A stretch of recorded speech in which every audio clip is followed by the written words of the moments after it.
Traintalk Radio, episode number 4. Live from the La Mesa Model Railroad Club, it's Traintalk Radio. I'm your host, Jared Black. Join me and my co-host, Austin McAdams, as we discuss in-depth topics related to HO scale trains and their prototypes. Hello everyone, and we are back here at the La Mesa Model Railroad Club, and guess what? It's December nights. And once again, we have Austin McAdams back from Scottsdale, Arizona. Yes. Which he was not present last week, and we had Travis Clark, who is running around, and I don't know what he's doing right now. What I have to say, though, he did a great job, I have to admit. Phenomenal job. Phenomenal job by him. So, we have a few topics we want to cover, and it is December nights, so that means the museum is open until what? 9 o'clock 9 o'clock tonight, and it's free. Oh. And it's super packed. It's not like any of you are going to hear this before then, but we already plugged it on the last week's show. So, oh gosh, what's coming? We got Santa Flush. Santa Flush. Yeah, it's Santa Fe for those of you who don't know the slang term. What 4 units here? GE. You know, back to the 2 MDs. The first episode about GEVOs. Thinking about it, I mean, nowadays you see GEVOs. Back in the 80s, you'd see that. Yeah. And it's. Look at the design of the engines. It reminds me back then, GEs were thought of as not as reliable as EMD. No. And Santa Fe and SP were definitely AMD. Yeah, they're the workhorses of the industry now. Yeah. So, like I was going to say, we need to get back into our topics, and I just want to hear about your trip to Scottsdale, Arizona. Well, thank you. It was really nice. We go to visit our friends, my dad's best friend from work. He used to work with him a long time ago. And it's a 6-hour trip, but the beauty of it, we go on Highway 8, which for those who don't know is the Sunset Route. The Sunset Route is the transcontinental line that runs on the southern part of our great nation. Yeah, correct. It goes from LA all the way to Orlando, Florida. Mm-hmm. But from what I heard, because that's the route that the Sunset Limited takes. Yes. And didn't it used to? It would go all the way to Florida, correct? Mm-hmm. But now it's not. Yeah, I think it stops. I believe it's still Florida, but not all the way. They have a connecting train. Because I heard it was like New Orleans. That's as far as it goes. That's right. Yeah, that's right. Because is the line open, or is it just? I think it just took too long, and I think the majority of people weren't going to Orlando, Florida. But it's a great line. It's really just flat. It's a little bit of a grade going west. I figured out by watching the trains. Yeah. And one thing that it's kind of frustrating is you see all this foreign power on this line. Right. I saw an all-NS consist, but you come to Tehachapi, you almost never do. So tell us about some of the unique things you saw on your trip, railroad-wise, of course, or you could. Yeah. Well, I saw on NS units, of course. I actually saw an engine that my Travis has. Yeah, which is 5252. 5252. Right. It's interesting how they. That's actually kind of ironic, in a way. Yeah. The 5252. How you have the two. Yeah. I don't know. It's strange, like, because you have what. 5432. 5432. Yeah.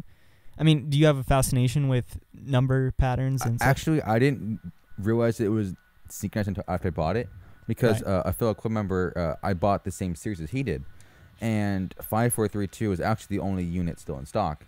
Right. And he also had the other 2 units. So I just bought it, and afterwards I figured, that's kind of cool. Yeah, I mean, I kind of just more for random numbers. Yeah. But, Yeah. It is what it is.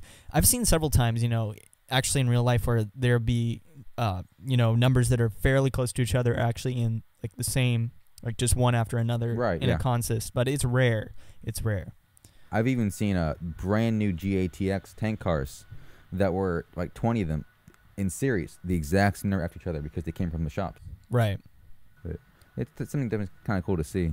But so, how many trains did you actually see? Scottsdale, is there a double track through there? No, or is it just a single Gila track? Bend, for those you don't know, is where we have to turn north to go to Scottsdale. Right. The route keeps going right around the border in Texas. So I probably saw maybe about 3 hours of main line, I want to say. We kind of catch it. But it's single track, right? Yes, with passing settings, yeah. It's actually, if you compare it to Tehachapi, it's a lot more single track. Right. there's certain But areas. it's still really busy, right? Oh yeah. There's all these stack trains coming from the east go to west. Domestics. You have internationals. yeah. Trailers, everything else. A couple auto rack trains. Actually, one of the auto rack trains comes from Nogales, Arizona, Yeah. and goes to Milpitas, which is actually over to Tehachapi. Wow. So you saw a train. Did you see that exact Yeah. train? You knew, because you're the kind of person who knows the symbols and you've done your homework on that. Did you know what trains you were seeing as you saw them? I'm not too familiar with the Sunset Route because I don't Right. really rail fan it too often. I knew a couple of symbols, but I'm not too confident in them. So are you, the train that you saw, the one that goes over Tehachapi, did you see that or not? Yeah. You did? Yeah. So you know the symbol of that one, and that is the... The actual symbol? Yeah. It's the A-NGMI. Okay. So A stands for Auto rack. auto rack. And for that's those you not to confuse, for BNSF it's V. V, right. And how many units they usually have on that? It just depends. Going west, they're loaded, which, is Right. towards LA. They usually have about a 3x1. 3x1. But Three, for the people who don't know that, that's 3 locomotives on the front, 1 DPU. But I mean, I've seen it as a 1x1. It Oh, just wow. depends on the cars and the weight. So what's the advantage to having a 1x1 than just a 2 in the front? Well, I think it's really for the length and the weight of the train. You never want to tilt a car Right. or whatever. So I think if in model, we can't really unload a car per se. Right. In real life, they run a 100-car train with like 4 in the front if it's empty. Yeah. So is it when, especially like I've heard the practice is usually the DPU will throttle up before the lead units to push on the train It just to kind get of it started. Yeah. And then it helps with the dynamic braking down the hill, Right. stretches the train, and helps on the uphill Mhm. climbs and such, Yeah. just to keep the train moving. Yeah. Well, and then once, and I forgot, I actually saw a 2x2 2 by where 2. the 2 were in the middle. Really? Yes. Swing. and- So are those still technically swing helpers? No, swing helpers on the rear. Oh, they are? Yeah. I And thought swing... the whole swing helper idea is really kind of gone because the idea of a swing helper was it wasn't always in full. If the front's in notch 4, the swing helper is probably in notch 3. Oh, okay. So they're not... They're given some power, but not... Everything's just a Not DPU full. now, as you know. Right. But on that train, the 2x2, it actually had the breast cancer unit in the point. Really? Which is UP 7400. Fortunately, I couldn't get a good picture of it. Oh, that's too bad. Did you take any video? Yes, but with my awesome videoing skills, I shot right into the sun. Oh, So it was ruined. you need a lens hood on that camera. Yeah. But I saw a brand new painted Dash 9.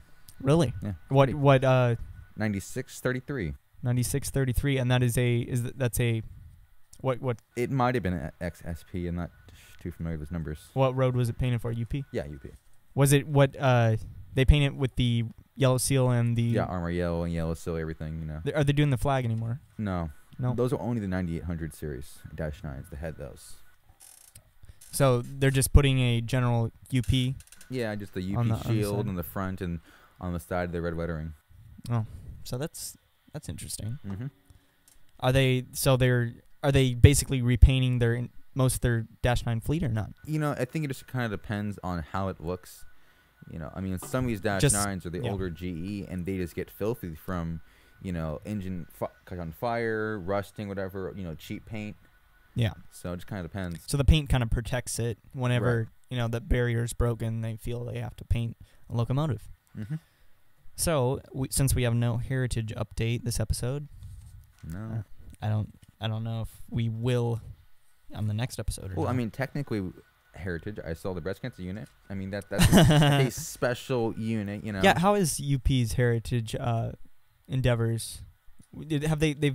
They've done the roads that they've taken up Right. on the units, and what other locomotives have they done? I know they did an Ace in the George Bush paint scheme Right. a few years 41, back, 41.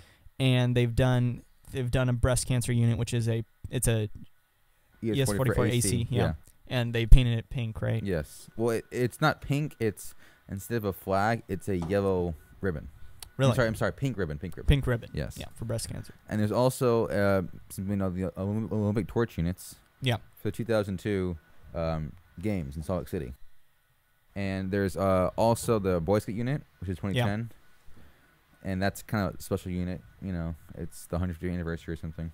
So that's pretty interesting. So you say your trip was well worth the trip. Well, I mean, out you know, there? we don't go for the trains. You Yeah, know, you but went. it's definitely a cool thing for me to see. You went to visit family, Right.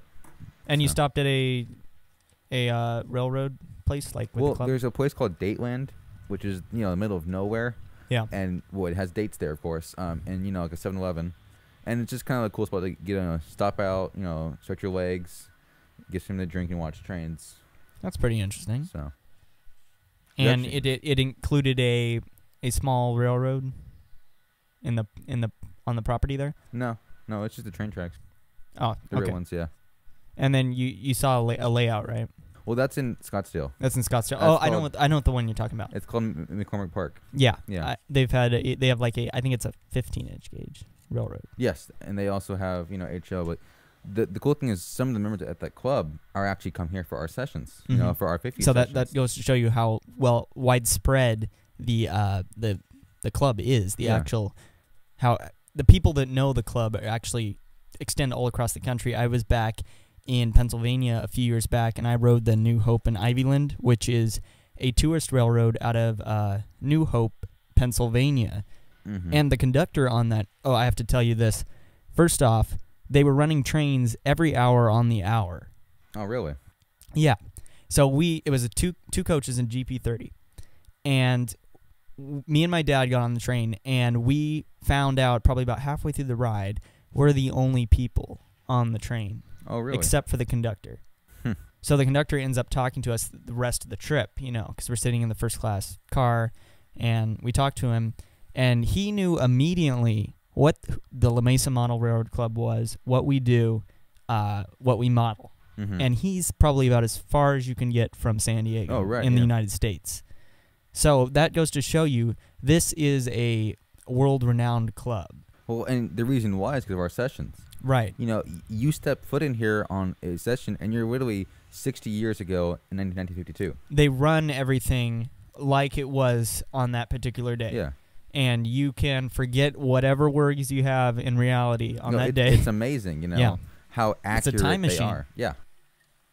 You know, and for us youth, it's inspiring Mhm. because obviously we weren't around in that time. Yeah. You know, we grew up seeing GEs and modern BNSF and UP. Well, I mean, even though you can probably talk to some of the other members who miss the steam era, but they do participate heavily in the 50s op sessions. But it's kind of they buy into it because it's a time machine. They can actually live in that time period through the layout, Right. and they understand how things worked. Well, it's a lot different. Yeah. Like, you know, talking about earlier about the Sunset Route, all those stack trains. Right. They didn't have those, you know, and over time, I mean, you look at all the box cars and flat cars, and they had a lot more box cars back then. Yeah. And a lot of that freight has been, you know, put into the intermodal. Like I was telling you earlier, you can fit a whole house in a container. Right.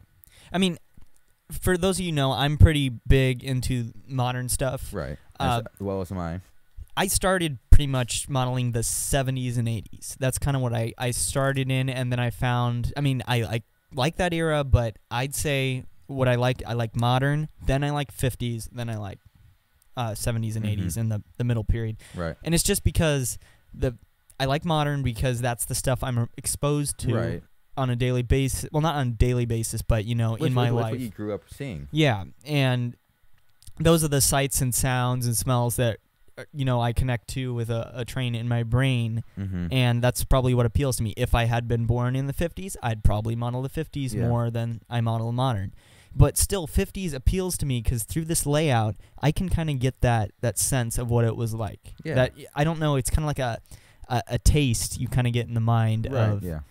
I mean, especially if you look at the equipment, you look at pictures and stuff. You know, that's kind of what it looked like, and this is what you see as a 3D model, and you basically are transported, and you kind of feel what it's like. And the one thing I don't like about modern is how many intermodal trains are. They're all the same. Yeah. Whereas in 50s, you'd immediately know what that train was carrying based on the car type. Yeah, well, that's why I like intermodal, but I feel like it's more fun to model a manifest because you can have lumber loads, pipe loads, concrete tie loads, Right. whatever really gets your imagination going. Like if you see a reefer car like in the 50s, like we see here in the Bakersfield yard, immediately they're carrying produce or they're empty. Yeah. Here they'd be carrying potatoes for the potato rush out of the from Arvin. Oh, I'm sorry about that. If you heard that in the background, there's some people talking very loudly, but that's actually surprising because the museum isn't even open yet. But yeah, you know what they're carrying. Like there's a variety of cars. Well, look right here. We have these gondolas with beets in them. Right. You know that there was a lot of open loads. They don't do that much anymore. There's some maybe like a open hopper might carry some ballast or something. Yeah, which that still happens. Yeah, but nowadays, like everything pretty much is carried in a intermodal container or in a special covered car. Yeah. That does not expose it to the outside. Mm-hmm. Well, one cool thing that a club member actually told me is, you look at a grain train. Right. You can Kurt the Hopper can carry anything, but in the 50s they'd actually take boxcars and take wood. Yeah, I've seen that. They'd fill it with grain. They bolt up they did this on the Southern Pacific narrow gauge, which ran between Keeler and Laws, California, which is up on the eastern side of the Sierra Nevada mountains. But they did that, all of the Southern Pacific Company. What they do is they'd make a makeshift covered hopper they'd batten the door down, bolt it shut so you can't open it and let all the cement out or whatever. And they'd have doors on the top. They'd have more doors than a reefer car would have, and they just fill the cement into the box car. Well, this time I'm talking about actually they had the doors open, and they have plywood in the doorway that's about maybe 2/3 of the way up, and they load it in that way, and they'd have to unload it another way. Yeah. But it was a makeshift way back then. Back then there wasn't as much grain being transported by train. Mm-hmm. Nowadays they have unit trains of 100 cars full of them. Yeah. So you had a lot more mixed trains back then. Mm-hmm. You had a lot more unit trains too, wouldn't you? Technically. It's here in Tehachapi, or the Tehachapi area out in the west, we don't have as many unit trains as you'd see, back where they're doing coal drags and stuff. Well, yeah, there actually is 2 coal trains over to Tehachapi. Mm-hmm. One comes off the BSO Transcon, goes up through Barstow, and then the Mojave, but doesn't go over the pass. Right. The other one is maybe like a 3 times weekly train. But, you don't see coal like you do out of the Powder River Basin, where it's every day. Yeah. The Midwest. Because a lot of out here is electricity. It's not coal-powered plants.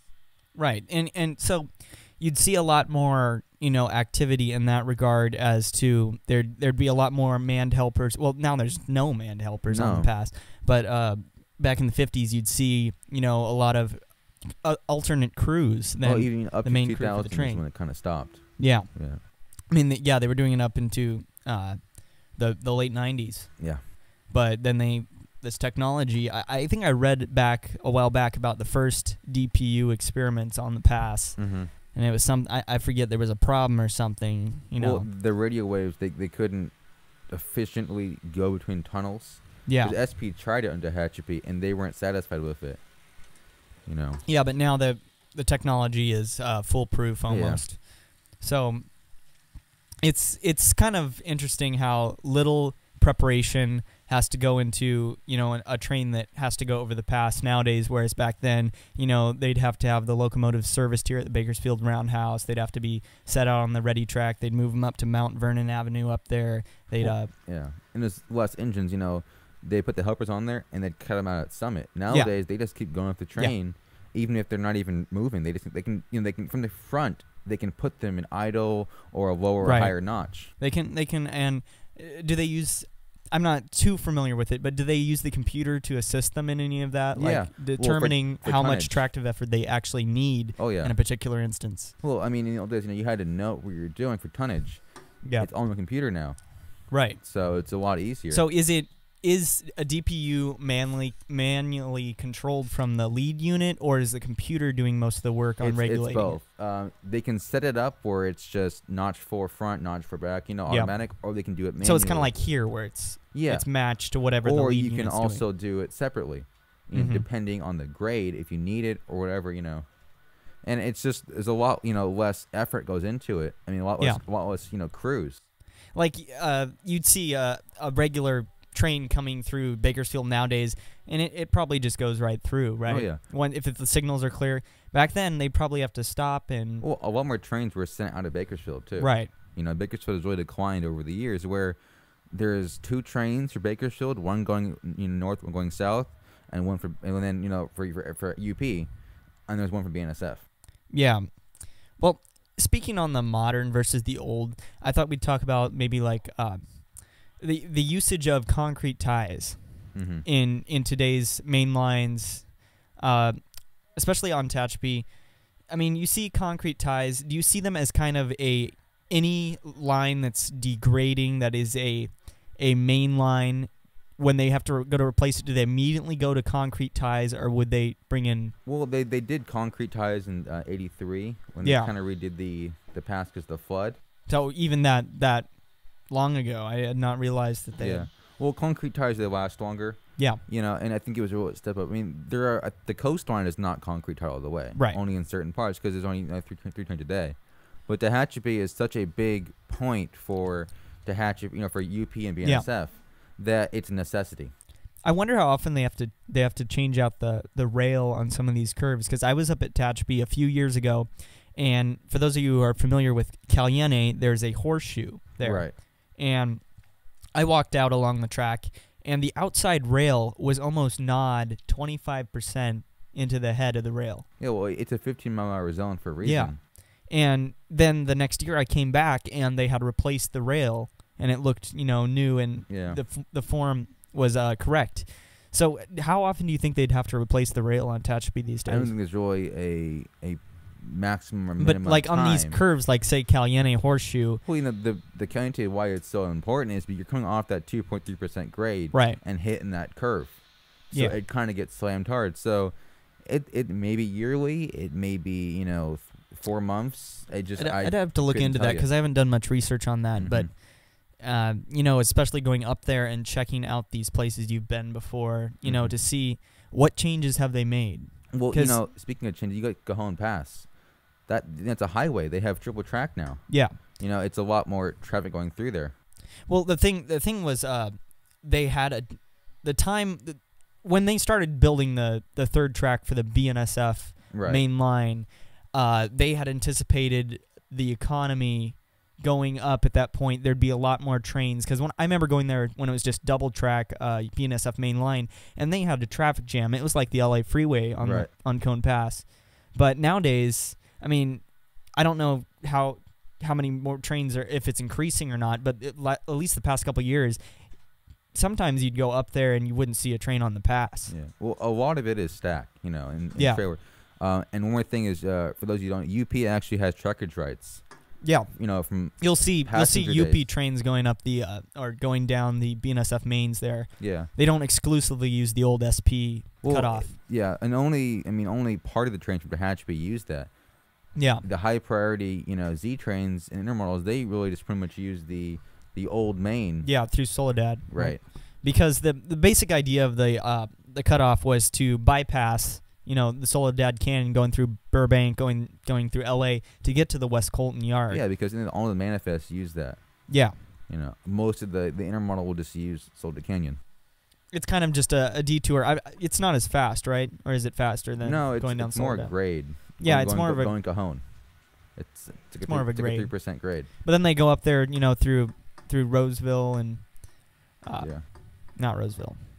They go up there through Lancaster, and they go up to Mojave. Yeah. Rosemont. Roseville. Rosamond, yeah.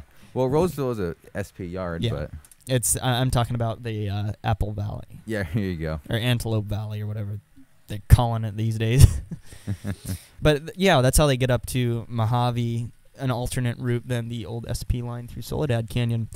Well, I think we should end for today.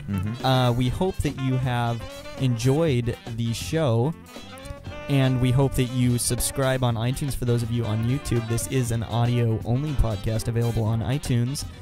And one quick thing to add in, any questions, please ask us. We'll feel free to answer.